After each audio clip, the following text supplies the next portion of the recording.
The last time I was here, I taught on Hebrews 8:13, and what I did not tell you guys was that it was a two-part teaching, and and I was supposed to mention that, so it's kind of funny. So I get home and I get an email from I can't remember who it was, but it's someone in the congregation, and I got an email and they said, well, Tony, I'm kind of surprised that you you know.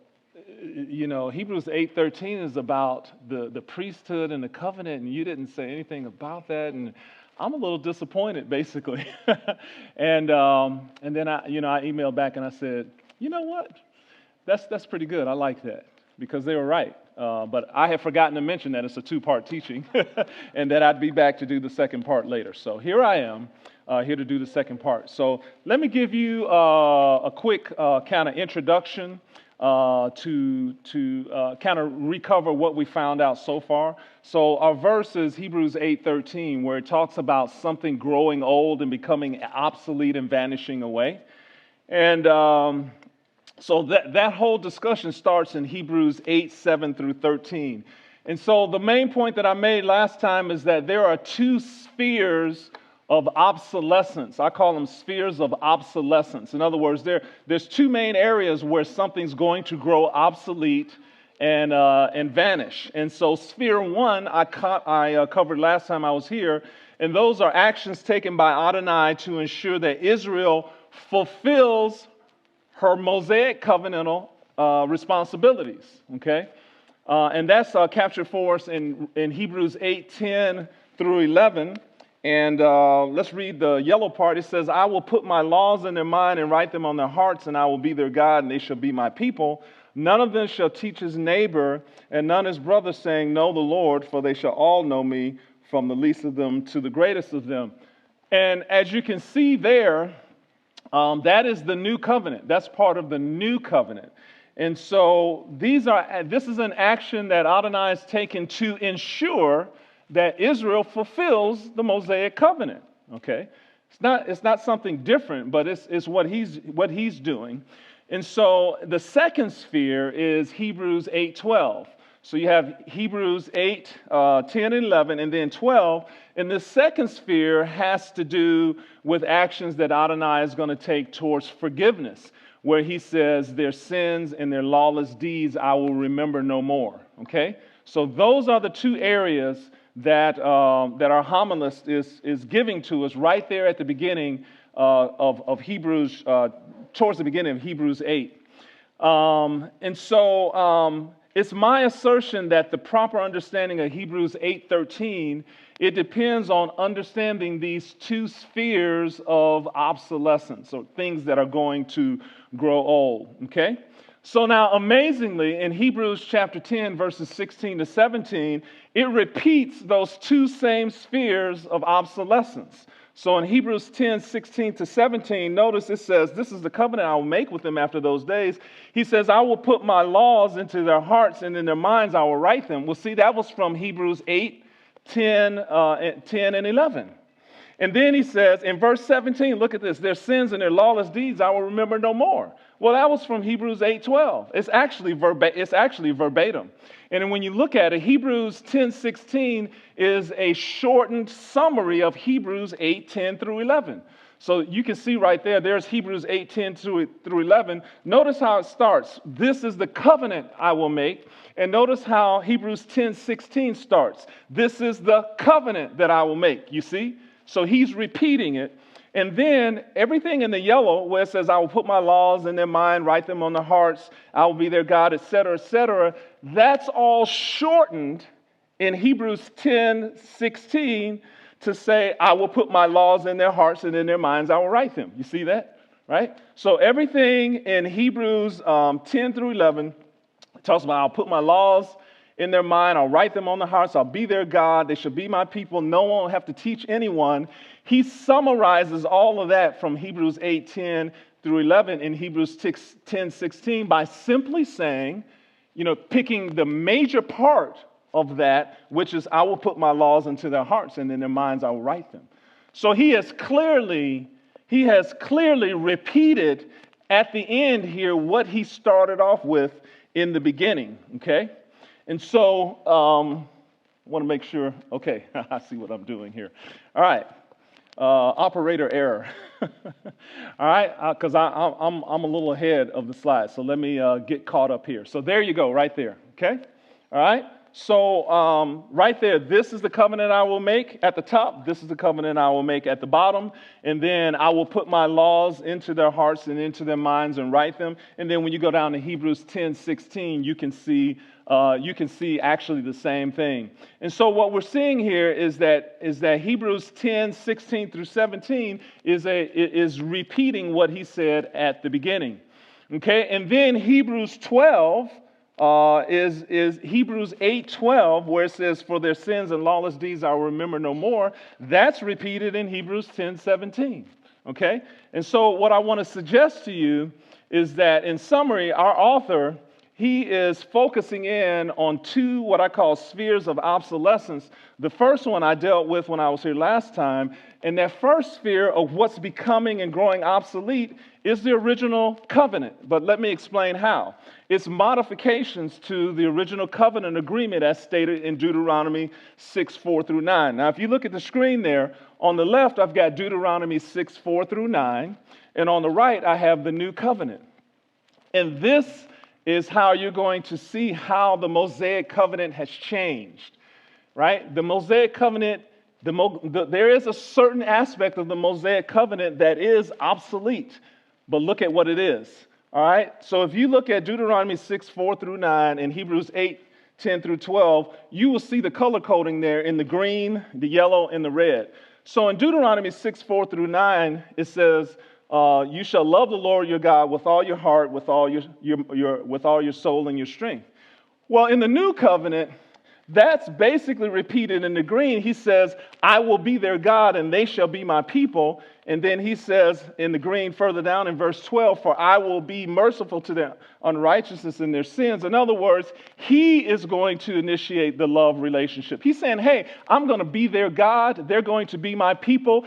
That's the love relationship. The difference is that in Deuteronomy 6:4 through 9, Israel was commanded to love him. But in the new covenant, he's saying, I'm going to love Israel. Okay? So it's not that the Mosaic law is done away with as far as there needs to be that love relationship. The difference is in who's responsible for making it happen, you see.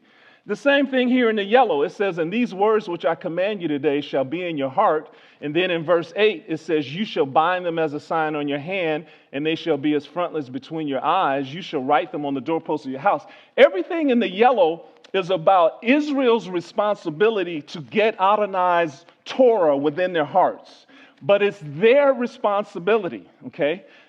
That aspect of the Mosaic law is still in force. What's obsolete is that it's their responsibility, because now in the new covenant, he says, I will put my laws in their mind and write them in their lives. You see the difference there?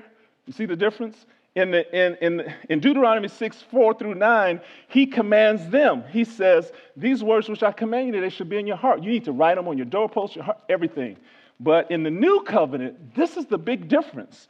In the new covenant, Adonai says, I'm going to do it. Okay? He says, I'm going to do it. And then lastly, it says, "You shall teach them diligently to your children, and you shall talk of them when you sit in your house, when you walk by the way, when you lie down, and when you rise up." Again, in the original Mosaic covenant, it was Israel's responsibility to disciple each other and to disciple their children. Well, in the new covenant, they still need to be discipled. The difference is that in the new covenant, Adonai says none of them shall teach his neighbor. See, before he said you need to teach your children. As you walk along the way, you need to do this. But he says in the new covenant, hey, you know what? None of them are going to teach their neighbor and their brother saying, "Know the Lord, for they shall all know me," says the Lord. In other words, he's going to make sure, he's going to do it. He's going to do something in Israel in such a way that he's going to ensure that all of these Mosaic covenantal law responsibilities for Israel are fulfilled in Israel, because he's going to make it happen. And he says, I'm going to do it. And as I said before, when Adonai says that he's going to do it, it's going to happen. Because the whole point with the Mosaic law is that the people didn't do those three things. And so the best way to see the difference between the Mosaic law and the New Covenant is taking Deuteronomy 6:4-9, and comparing it to Jeremiah 31. This is Jeremiah 31:31-34. And Jeremiah obviously had Deuteronomy 6:4-9 in mind when he wrote the New Covenant, because as you can see, all the color coding, it's the same thing that was in the Moses law, that was in the law of Moses. The only difference is who's responsible for making it happen. So the obsolescence, what's growing old and ready to disappear, is not the Mosaic law that, hey, you all have to know the Lord and you all have to have his laws written within you, etc., and loving the Lord. What's changed is that Adonai said, you know what, you couldn't do it, but I can do it. So instead of you being responsible, I'm going to take responsibility for making sure that it happened, and it's going to happen, you see. So it's not like the law is done away. It's all a matter of responsibility. So the difference between the New Covenant and the Mosaic Covenant, instead of relying upon Israel to love Adonai, internalize his words within their hearts so that those words could be lived out and disciple each other, Adonai himself is going to establish a relationship of love with them. He's going to write the law of Moses on the people's hearts, and he's going to ensure that everyone is discipled and knows him. So you see, it's not like the Mosaic law is done away with.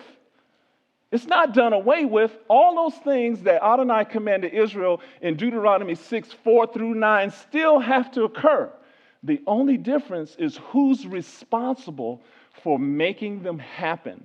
And the way we're able to see that clearly is by comparing and contrasting Deuteronomy 6:4-9 with Jeremiah 31. So in summary, our author is focusing on Adonai. So that's what we covered last time. So let's talk about what we're here today. Today we're here to talk about the second sphere of obsolescence. And these are modifications to how Israel will secure forgiveness. Okay, so how is Israel going to secure forgiveness? Because remember, I told you the second sphere of obsolescence has to do with how he said he's going to forgive them and remember their sins no more. So, since the Torah teaches us that forgiveness of sin is only obtained through the sacrifice of an innocent substitute, this second sphere of obsolescence naturally leads us to a discussion of the Aaronic priesthood and the sacrificial system, right? Because Adonai, he's invested a lot of ink in Leviticus in telling us how people secure forgiveness with him. You get forgiveness from him through the blood of an innocent substitute. And so since we're talking about forgiveness, that obviously means we need to look at the Levitical priesthood and the animal sacrifices. So first of all, let's figure this out. The basis for forgiveness of Israel's sins is not found in the institutions of the Mosaic law. Okay? And some of you may be thinking, Think about that again. The basis for forgiveness of Israel's sin is not based, not that it's not found. I should tell you, it's not that it's not found. It is found there. The basis is not in those institutions themselves. Okay? The author of Hebrews makes it clear that the basis for Israel's forgiveness is not found in the institutions of the Mosaic law. It's not based on them. Listen to what he says here. For on the one hand, there is the annulling of the former commandment because of its weaknesses and unprofitableness. Now notice what he says here. He says, for the law made nothing perfect. Now you can read that in a couple of different ways, right? And we know how most New Covenant believers read that. They look at it like this. Man, the law made nothing perfect. The law messed up everything, right? That's the way most people take that. Man, the law made everything. Every time something, the law touched anything, it was a disaster. Well, that's not what he's saying. He's saying it in this sense. He's saying the law didn't bring perfection. It wasn't that it was something negative. The law was never meant to bring perfection. He's just telling us a fact here. He's saying, hey guys, the law didn't make everything perfect.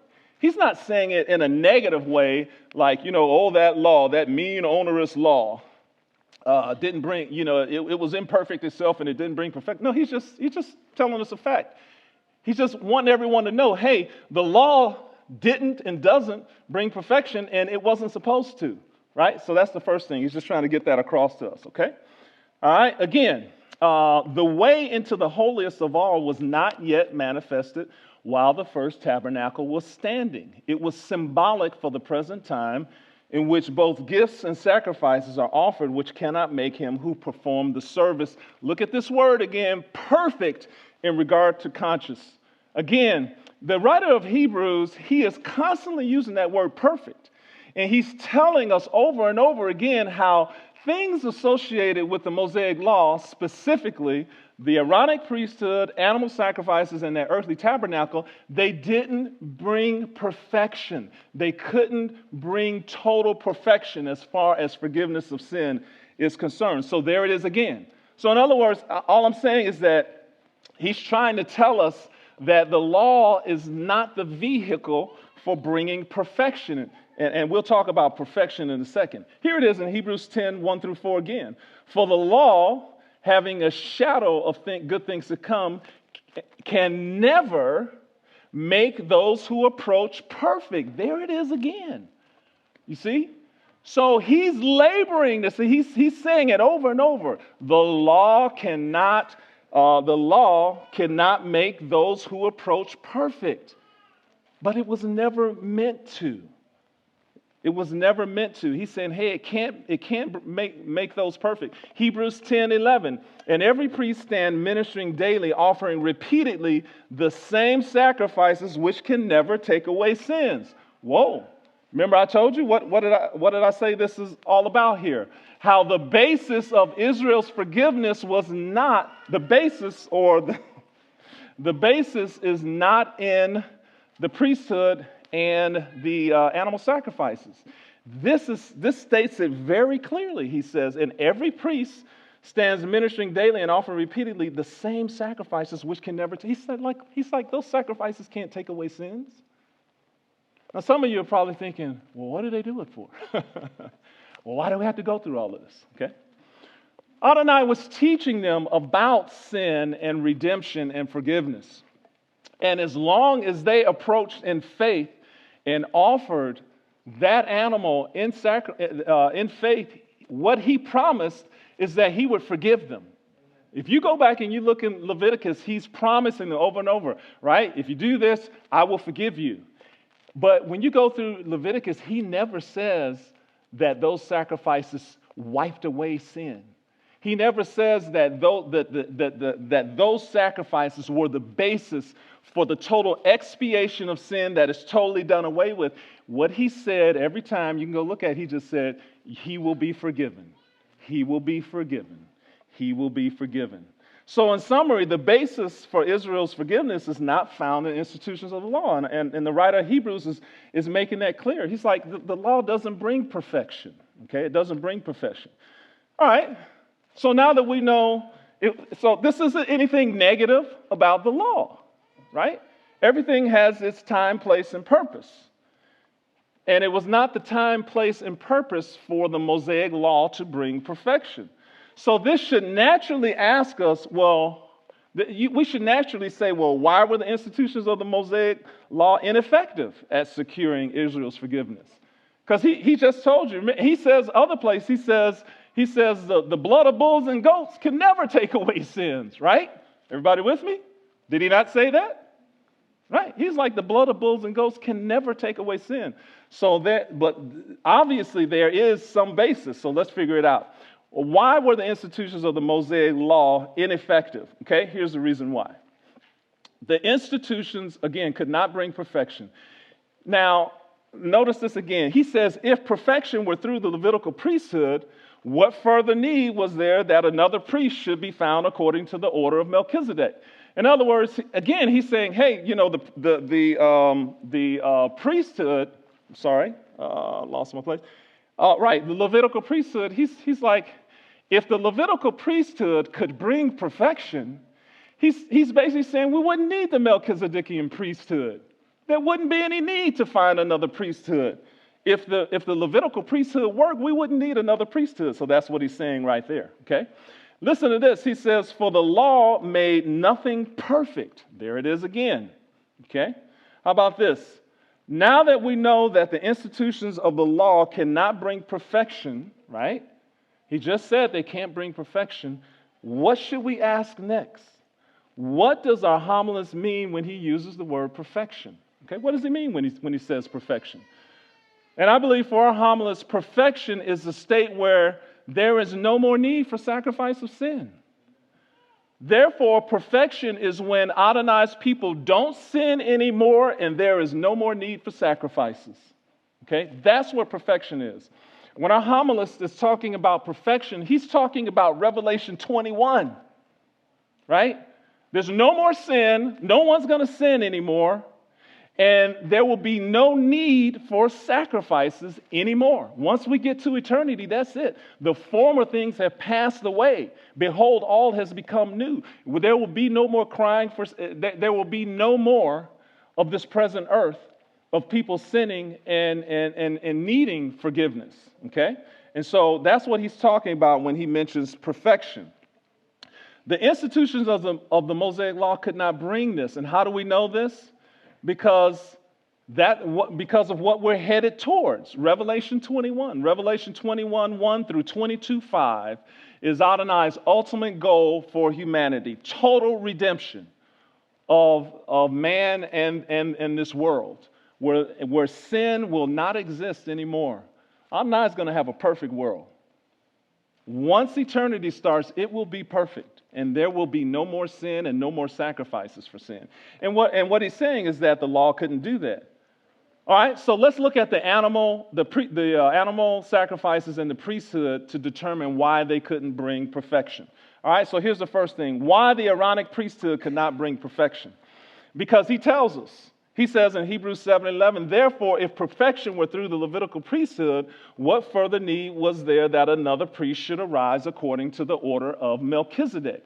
So right here, we learn that first of all, we learn that the Aaronic priesthood couldn't bring perfection. But secondly, what we learn is that the Melchizedekian priesthood can bring perfection. That's what we learn by this right here. Because he said, hey, if the Levitical priest could bring perfection, why do we need the Melchizedek priesthood? We need the Melchizedek priesthood because the Aaronic priesthood couldn't bring perfection, and the Melchizedek priesthood can. Okay? All right? So we're looking at why the Aaronic priesthood couldn't bring perfection. Hebrews 7:16. Who has come not according to the law of a fleshly commandment, but according to the power of an endless life. And here we learn the basis for the qualification for the Aaronic priesthood was merely being a blood relative of Aaron, right? In other words, to be a high priest, basically the stipulation was that you had to be from the lineage of Aaron. You had to be one of Aaron's descendants. And so what he's saying here is this qualification of being a blood relative of Aaron, that was for the Levitical priesthood, whereas the qualification for the Melchizedekian priesthood is the power of an endless life. Okay? The power of an endless life. Therefore, perfection can only be mediated by someone with an endless life. You see that? In other words, in the courts of heaven, he has already decreed that in order for perfection, for there to be a total doing away with sin and a perfecting of God's people, the priest has to have an endless life. He can't be someone who dies. And that's what we learn here. Therefore, perfection can only be mediated by someone with an endless life. Okay? Hebrews 7:23 through 25. Let's listen to that. Let's read this, see what we can get out of this. He says, there were many priests because they were prevented from death by continuing. So see, this is something negative about the Aaronic priesthood. He's like, Houston, we got a problem. These priests keep dying, right? And so what he's saying here is that the priests, they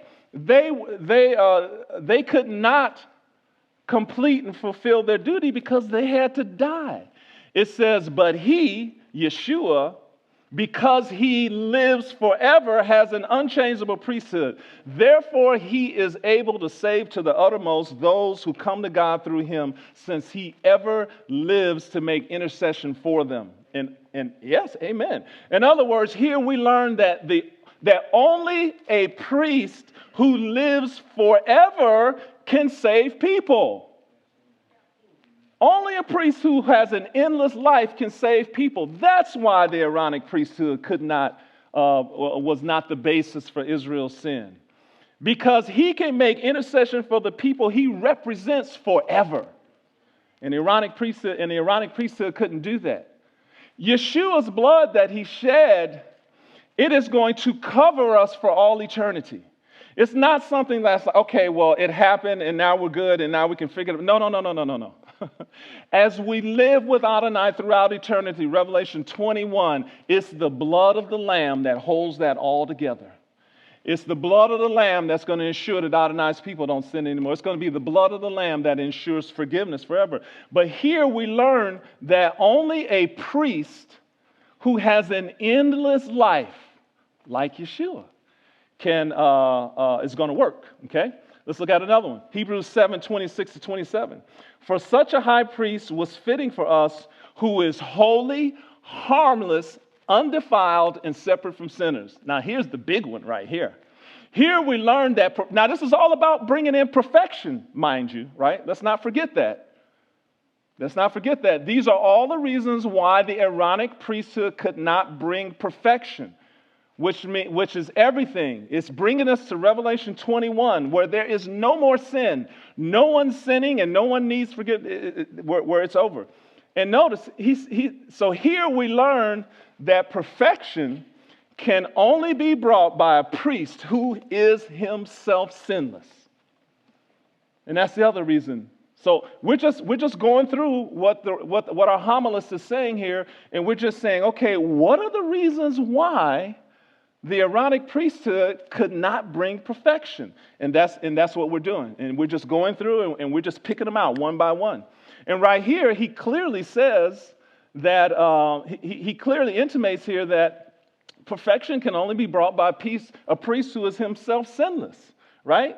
Because Yeshua was wholly sinless and undefiled. Hebrews 7:28. For the law appoints as high priests those who have weakness, but the word of truth which came after the law appoints the Son who has been perfected forever. Now notice that last phrase there, the Son who has been perfected forever. So here we learn that perfection can only come from a priest who himself has been perfected. You see that? Only can come from a priest. So, in other words, it's a high standard. It's a high standard that a priest has to meet in order to bring perfection through sacrifice. And Yeshua is the only one who could do it, you see. See, the Aaronic priesthood, they're striking out left and right. Now, they were good for the time. They were good for teaching us all of this so that we can understand what perfection is all about. But here, he says he appoints the Son who's been perfected forever. Yeshua was perfected. Hebrews is very clear that he had to suffer and be perfected. It says, though he were a son, right? Though he were a son, yet he still had to be perfected in his humanity. It wasn't that Yeshua was imperfect, right? But he still had to be perfected through suffering. And the Bible makes that clear. And so he has been perfected. The Aaronic priesthoods, the Aaronic priests, they had not been perfected. So in summary, we have seen that the reasons why the Aaronic priesthood could not bring perfection, and two, the reasons why perfection can only be brought in by a priest of the order of Melchizedek, which is what Yeshua is. So see, Yeshua is a different type of priest. He's not an Aaronic priest. He wasn't descended from Aaron, right? He's a different type of priest that's introduced to us very clearly in Psalm 110. So he's a different type of priest, okay? All right, so we've looked at why the priests couldn't bring perfection, high standard, right? Got to have an endless life. If you don't have an endless life, you can't bring perfection. But Yeshua did. Now we want to look at why the Levitical sacrifices could not bring perfection. Okay? So here's the other aspect. Okay? Because again, remember, what we're trying to do is let's bring it back to what we're trying to do. There's a certain sphere of obsolescence. Something is about to vanish. Something is about to grow old, and something is about to be obsolete. And we know it has something to do with the priesthood, animal sacrifices, and the earthly tabernacle, because those are the institutions that Adonai instituted for forgiveness. And in the new covenant, he says, I'm going to forgive them and remember their sins no more. So how's that going to happen? And that's a problem if the Aaronic priesthood couldn't do it. And if the animal sacrifices couldn't do it, that's a potential problem. And so he's given us the solution here. All right, so what about the Levitical sacrifices? Hebrews 9:23. Therefore, it was necessary that the copies of things in heaven should be purified with these, but heavenly things with better sacrifices than these. Okay? There's actually a couple of things going on here. This teaches us that although animal sacrifices were sufficient for the earthly tabernacle, that's the first part right there. There's a heavenly tabernacle, there's an earthly tabernacle, but there's a heavenly tabernacle. And that heavenly tabernacle, that's the one where things really happen. That's right? That's the one where it counts up there. Big time. The earthly tabernacle was to teach us about what was going on in the heavenly tabernacle. So that's one thing. The other thing is that he's telling us right here, these earthly sacrifices, they're not good enough. Right? Look at what he says. The heavenly things themselves have to have better sacrifices. The earthly sacrifices of just animals, bulls, goats, that's not good enough. Not for eternal salvation. Not for eternal salvation. So he's teaching us here what has to happen for our forgiveness of sins, for us to be forgiven and to be able to live in his presence for eternity. That's a big price. Especially when God himself had to pay it, right? When he had to pay it himself. All right, so how about another one? Another reason why the Levitical sacrifices couldn't bring perfection. It said, I'm just going to read what's in yellow. For the law can never, with these same sacrifices, there we go again. So now he's not talking about the priesthood now, right? He's talking about the sacrifices, right? He says, for the law can never, with those same sacrifices, which they offer continually, over and over, year by year, those sacrifices can't make people who approach perfect. He says, if they could, they would have stopped offering them a long time ago, right?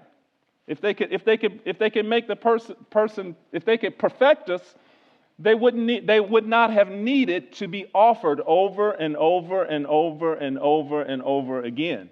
It says, for it is not, and this is just so clear, for it is not possible that the blood of bulls and goats can take away sins. There it is again. Remember, I started off with this and I said that the institutions of the Mosaic law are not the basis for forgiveness of sins. And let's leave it for Israel right now. Why? He says right here, it's impossible. Not the blood of bulls and goats. Not the blood of bulls and goats, okay? So here we learn that animal sacrifices do not bring perfection and cannot take away sins. He's telling us that again, okay? All right, here's another reason. Hebrews 10:5-7. Therefore, when he comes into the world, he says, sacrifice and offering you did not desire, but a body you have prepared for me. Okay, so what are we going to learn here? Here we learn that animal sacrifices cannot replace that perfect sacrifice of Yeshua. Right? Here what we learn, this is from Psalm 40. And this is the psalmist speaking, but this is in Psalm 40, this is Yeshua speaking through the psalmist. Okay? Right here, when it says, therefore, when he came into the world, he says, sacrifice and offering you did not desire, but a body you have prepared for me. That's Yeshua talking. But the psalmist is telling us what Yeshua, he's taught, and oftentimes in many of these messianic prophecies, we are listening to conversations between Adonai and Yeshua. Just like at the beginning of Hebrews, where it says, Thy throne, O God, is forever and ever. That's the Father talking to the Son. But the psalmist, under the inspiration, the prophetic inspiration of the Spirit, he is telling us what the Father said to the Son. The same thing right here. This is Yeshua speaking. And he said, look, these animal sacrifices and offering, you didn't desire those. That's not what it was all about. Everybody see what I'm saying? He's like, no. He said, a body, you prepared a body for me because that's really what you want, because that's really the only thing that's going to work. The only thing that's going to appease my wrath, and the only thing that's going to cover their sins is going to be your body, not these animals. That's not going to work. Okay. All right. Let's look at another one. Hebrews 9:11. But Christ came as high priest of the good things to come with a greater and more perfect tabernacle. Now what's he doing? We've already seen that the Aaronic priesthood wasn't good enough. We just saw that animal sacrifices weren't good enough. And now our homilist is saying, hey, you know what? That tabernacle isn't so hot either. That earthly tabernacle, nope. Not good enough. Not good enough. Not for eternal salvation. Not for God who had to come to this earth and die for the wicked creation when he is totally and utterly holy and separate from everything that goes on down here. For Christ has not entered into holy places. Here it is again, made with hands. Right? There's a real one. There is a real one in heaven. And so here we learn that the earthly tabernacle was not the perfect tabernacle. It had to be the heavenly tabernacle. So our homilist, he is doing an awesome job here because he's just one by one. So in summary, we have seen that the reasons why animal sacrifices and the earthly tabernacle could not bring perfection. So now we've seen the reasons why the Aaronic priesthood, number one, animal sacrifices. That's right, this is animal sacrifices, I'm sorry. These are the reasons why animal sacrifices and the earthly tabernacle could not bring perfection. He just gave us the reasons why. And the reasons why perfection can only be brought by the sacrifice of Yeshua's body and a heavenly tabernacle. All right. The Aaronic priesthood and Levitical animal sacrifices are obviously temporary. Right? Let's see how we know that. In order for perfection to be brought in, the imperfect Aaronic priesthood, the imperfect Levitical sacrifices, and the imperfect earthly tabernacle had to be temporary, serving as a shadow until such a time when they would give way to Adonai's ultimate high priest and his ultimate sacrifice in that ultimate temple in heaven, thus enabling perfection to be attained. Okay? That's how it's going to happen, all right? Therefore, one thing is certainly obvious. The Levitical or the Aaronic priesthood and the Levitical sacrifices were temporary. All right? It should be obvious. Because he's told us Israel's not getting forgiven based on the Aaronic priesthood. I'm not going to forgive Israel based on those animal sacrifices. And I'm not going to forgive Israel based on that earthly tabernacle. So if Israel's going to get forgiveness, we got to have a plan B. And that plan B is the Melchizedek priesthood, the sacrifice of Yeshua's body and in the heavenly tabernacle. And that's the point he's getting at. So our homilist goes out of his way to educate us about the need for a perfect high priest after the order of Melchizedek, a perfect sacrifice as exemplified by Yeshua's body, and a perfect heavenly tabernacle as the means through which perfection could be attained. All right? So now that we've got that under our belt, now we can prove that the second aspect of that which is about to become obsolete, grow old, and vanish away is the Levitical or Aaronic priesthood, the Levitical sacrifices, and the earthly tabernacle not the entire Mosaic law. Okay, not the entire Mosaic law. That's not what's. The writer of Hebrews has been very specific in these three areas that were not perfect, that needed perfection. And so, besides, what I want you guys to see here is that besides Hebrews 8:13, and let me read Hebrews 8:13 for you. I'm just going to read it so we have it fresh in our mind. It says here, in that he says, a new covenant, he has made the first obsolete. Now what is becoming obsolete and growing old is ready to vanish away. And as I said when I taught last time, where it says here, in that he says a new covenant, when he says a new covenant, it says he has made the first obsolete. Well, the first what? And people want to put, the first priesthood and the first tabernacle and all those things. No, it's the first covenant. Because what we've already seen is that the first sphere of obsolescence is the covenant, meaning the agreement, not the Mosaic law. And so what happens is when we read Hebrews, let's look at Hebrews 8:7.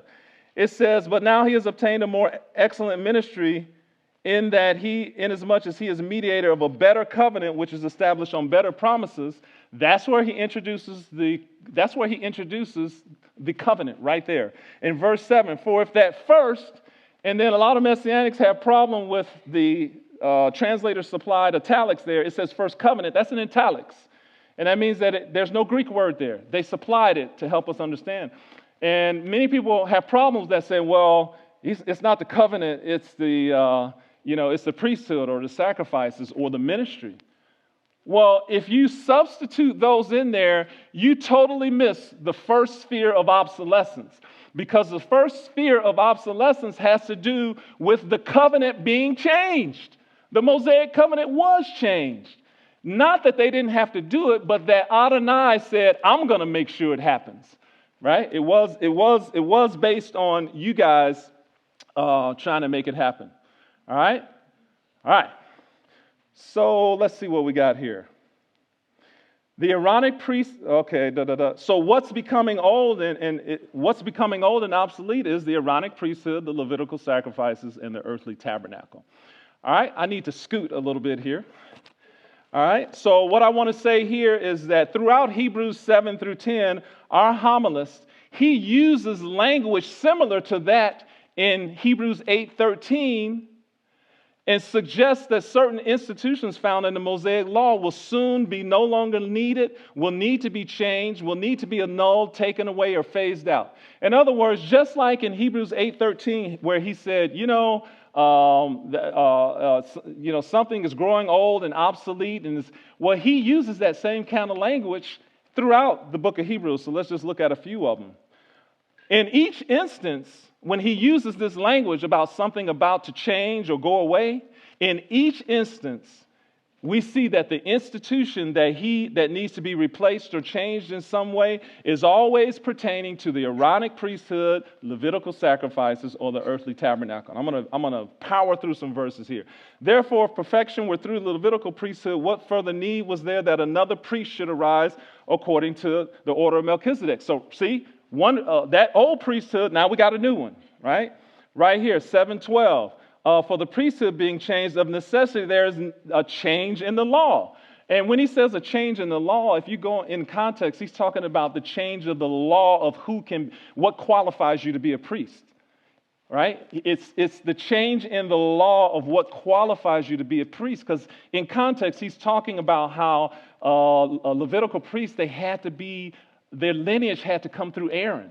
And so he's saying that law needs to change, okay? He says, not according to the law of a fleshly commandment, but according to the power of an endless life, okay? Now, look at this, Hebrews 7:18. For on the one hand, there is the annulling of the former commandment. What's he talking about? Again, it's the same context. An annulling of the commandment that you had to be a descendant of Aaron. Because the new priesthood has nothing to do with being a descendant of Aaron. That law will be annulled because there's a new law for Melchizedek that he had to have an unending life. Okay? So that verse right there is not talking about the Torah either. You need to, when you look at it in context, he's talking about the law of someone being a descendant of Aaron. But Christ has become high priest of good things to come with a greater and more tabernacle, not and better tabernacle, more perfect tabernacle, not made. Again, see, we're going to go from one to the other, right? Hebrews 9:12, not with the blood of bulls and goats, but with his own blood. See, no longer the blood of bulls and goats, now his blood. There's going to be a change. There's going to be a shift. And what was before okay is not going to be okay. All right? Clearly, that which is becoming obsolete, growing old, and ready to vanish are those elements of the Mosaic law pertaining to the Aaronic priesthood, animal sacrifices, and the earthly tabernacle. There's only one way to bring in perfection, and that is through Yeshua's mediation as high priest in the order of Melchizedek, and the blood of his own body and self-sacrifice offered in the heavenly tabernacle, not the earthly tabernacle. Therefore, all the shadows will pass away at some point. All the shadows will pass away.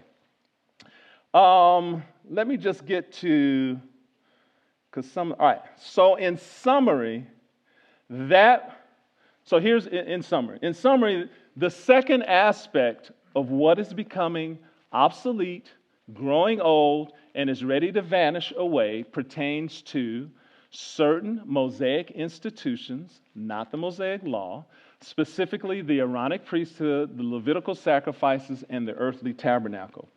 These are temporary and will remain active until Yeshua brings perfection. And that's not until Revelation 21.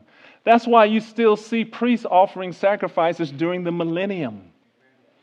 That's why Ezekiel's temple in Ezekiel 40 through 48, that's why you see him explaining all those sacrifices that they will be offering during the millennium. And the reason why is because the millennium is not perfection. Perfection is not until Revelation 21.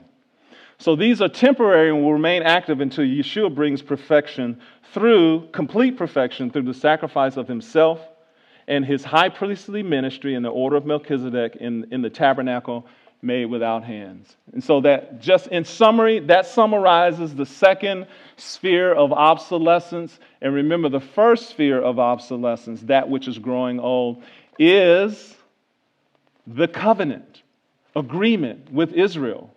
Deuteronomy 6:4 through 9, but it's not Israel that's responsible for making those three areas of responsibility. Adonai said, I'm going to do it. And as I've said before, what Adonai purposes to do, it will happen. And so that first aspect, because as soon as we say, a certain aspect of the Mosaic law is done away with, it's not the commandments, right? The commandments are still going to be fulfilled. The shift is in who's responsible for making it happen. And Adonai is going to make it happen. All right, I'm getting the signals. Thank you, guys. Hey guys, this is Tony. I wanted to take another 10 minutes or so and add something to the teaching that I wasn't able to do due to recording constraints. So throughout the teaching, I made it a point to say that the blood of bulls and goats was not the basis for forgiveness of Israel's sins. And one of the things that I wanted to talk about that I didn't have time to talk about was, if the blood of bulls and goats was not the basis for the forgiveness of Israel's sins, what was? So I want to pick up from there and talk about that. So I want to answer the question, what is Adonai's basis for forgiving the lawless deeds of the children of Israel? And what I want to say is that his plan was it's always been for Yeshua's blood to be the basis for Israel's forgiveness, as well as everyone else who would call upon his name for salvation, and not the blood of bulls and goats. And so that may sound strange to you, but I'm going to show you quite conclusively that Adonai, his plan for the forgiveness, the actual taking away or the expiation of Israel's sins was the blood of Yeshua. Because as we saw earlier in the teaching, the blood of bulls and goats can never take away sin. So it's always been Adonai's plan for Yeshua's blood to be the basis for the forgiveness of Israel's sins. And as I said, not only Israel's, but everyone's. That means that Yeshua's blood is the basis for the forgiveness of Noah and Abraham and David and Enoch and all of the saints of the Tanakh or the Old Testament, right? As well as for Israel, okay? Because only Yeshua's Melchizedekian priesthood and the self-sacrifice of his own body in bringing that blood into the heavenly tabernacle, and only those three things combined can be the basis for the forgiveness of anyone's sins. So everything that was done in the tabernacle of Moses with the Aaronic priesthood and with the sacrifice of animals, those were to teach us about salvation and to teach us about forgiveness of sin. As I said in the teaching, whenever an Israelite would sin, if they would offer the correct offerings, it says that that his sins would be atoned for and he would be forgiven. But it does not say that the sins would be expiated or completely done away with. That can only be done away with through Yeshua's blood. So here, I want to give you two scriptures that specifically state that Yeshua's blood is the basis for Israel's forgiveness. The first one is Hebrews 9:15, and it says, "And for this reason he is the mediator of the new covenant by means of death." Now watch this phrase right here. "For the redemption of the transgressions under the first covenant." There we go. See, the first covenant, the Mosaic covenant, right? Let's read it again. "And for this reason, he is the mediator." In other words, he's given us a reason why Yeshua is the mediator of the new covenant. Now watch this. He's the mediator of the new covenant so that by means of death, for the redemption of transgressions under the first covenant, that those who are called may receive the promise of eternal inheritance. So, in other words, this scripture is specifically teaching us that Yeshua is mediator of the new covenant, not just for the redemption of sins of the quote unquote church or people or anyone who has come to faith in him after his death, burial, and resurrection. But his death, burial, and resurrection, it covers the sins for those, it covers all the transgressions under the first covenant, you see. And so the blood of bulls and goats could never be the basis for the forgiveness of Israel's sins. It was always going to be Yeshua. And here's the first place where it specifically states that his blood was for the redemption of transgressions under that first covenant. So this passage specifically informs us that Yeshua's blood was shed to provide redemption for sins committed under the Mosaic law. That's what he means by first covenant there. And we have another scripture also, Romans 3:25 through 26. Now watch this one. It says, "Whom God set forth as a propitiation by his blood through faith." It says, "to demonstrate his righteousness because," now listen to this, "in his forbearance God passed over the sins that were previously committed." What is he talking about there? Well, he's talking about the same thing back here. It says, "for the redemption of the transgressions under the first covenant."